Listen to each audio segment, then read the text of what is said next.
আচ্ছা, আমি তখন যেটা বলছিলাম বলা হয়নি, এই যে আমার এই ঘড়িটাই, ঠিক আছে, এই ঘড়িটাই আমি যখন প্রথমবার এসেছিলাম শ্বশুরবাড়ি থেকে যখন আসছিলাম, আলাদা হেগে দিলাম ভাই, বুংমাং বলে ফেলেছি, খেয়ে হারিয়ে ফেলেছি। একটু না, চল এটাতেই রাফ, তো পুরো রাফ যাবে ইউটিউবে, ঠিক আছে। তো প্রথমবার যখন আসছিলাম আমি আর প্রীতি, মানে এই ভলভোগুলোতে, আগে তো নর্মাল বাসে আসতাম, তো ওই শ্যামলিতে এইগুলোতে যে পেছনের এগুলোতে ঘড়ি রেখে দিয়েছিলাম, মানে ভুল করে, মানে ঘড়িটা রেখেছি, ভুল করে রাখিনি, কিন্তু ভুল করে নিতে মনে নেই ঘড়িটা যাওয়ার সময়। দিয়ে তারপর আমি ফোন করলাম কন্ডাক্টরকে যে দাদা এরকম ব্যাপার, দিয়ে বললো ঠিক আছে দাদা, আমার একদিন পরে রিটার্ন আছে, আপনি বেথুয়াতে দাঁড়াবেন, আমি দিয়ে দেবো।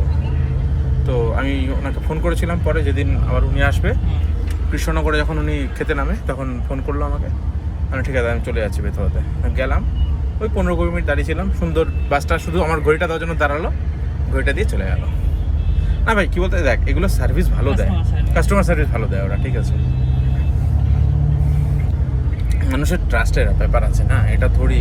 এটার পরে একটা ইয়ে হবে, এরপরে তুই চোখ বন্ধ করে, হ্যাঁ এরপর হ্যাঁ সার্ভিস নিতে পারবো।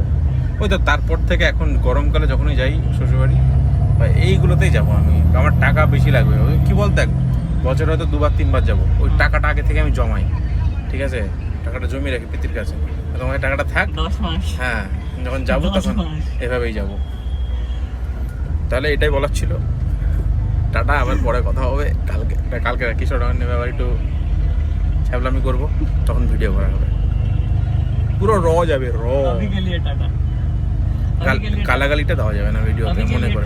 अभी के लिए टाटा है, अभी अंधकार करेंगे फिर बंद करेंगे, नहीं पहले बंद करेंगे फिर अंधकार करेंगे, पहले अंधकार कर दो, अभी बंद कर देंगे।